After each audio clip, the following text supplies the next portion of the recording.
As the Harris campaign plays catch-up in the 2024 presidential race, its use of social media is making headlines.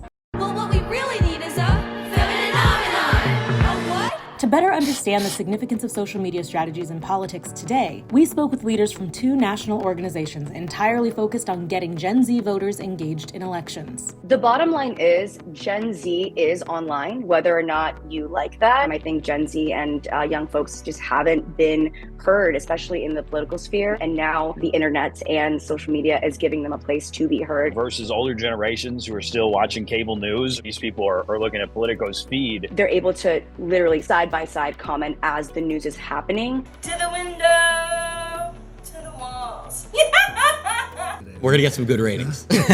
The older generations, the people that are still seen as being in power, are realizing that millennials and Gen Z are already the largest voting bloc in the country. And the only way to secure their vote and to fight for that vote is to meet them where they are.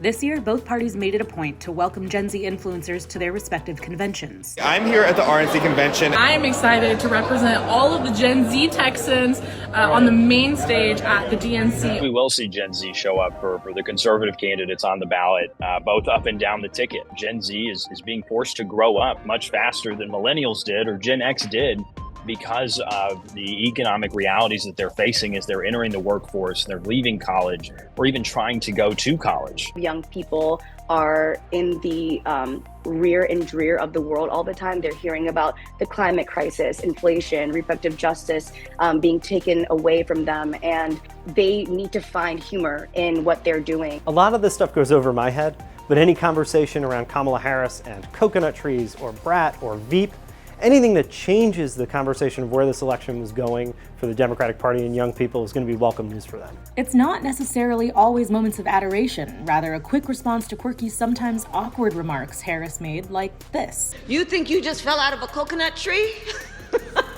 You think you just fell out of a coconut tree? Even in the cringiest of moments, Harris has a dedicated online support system. They call themselves the K-Hive. These dedicated supporters have paired moments of Harris's remarks, laughter, and mannerisms with popular pop culture content. I think a lot of times policy gets into a jargon that is not easily digestible or easy to understand. The content that I create is very intentional and easily digestible. It gets a lot of engagement, a lot of likes. And when young people are doing a dance to a coconut Brat, remix, I think it showcases that they're listening. It shouldn't be surprising that an election between an 81-year-old and a 78-year-old was failing to galvanize kind of the youngest slice of the electorate. And so anything that changes that is going to have a major impact. Before he dropped out, Biden held only a slight lead in the polls over Trump among young voters. But Harris's margins look a lot more like recent presidential elections, when young people have overwhelmingly voted for the Democratic candidate. For the first time in history, the DNC offered 200 credentials and a designated filming area for content creators. In an interview with the Washington Post, the chair of the RNC Youth Advisory Council said the RNC hosted more than 70 influencers who had access to an exclusive workspace to craft their content throughout the week.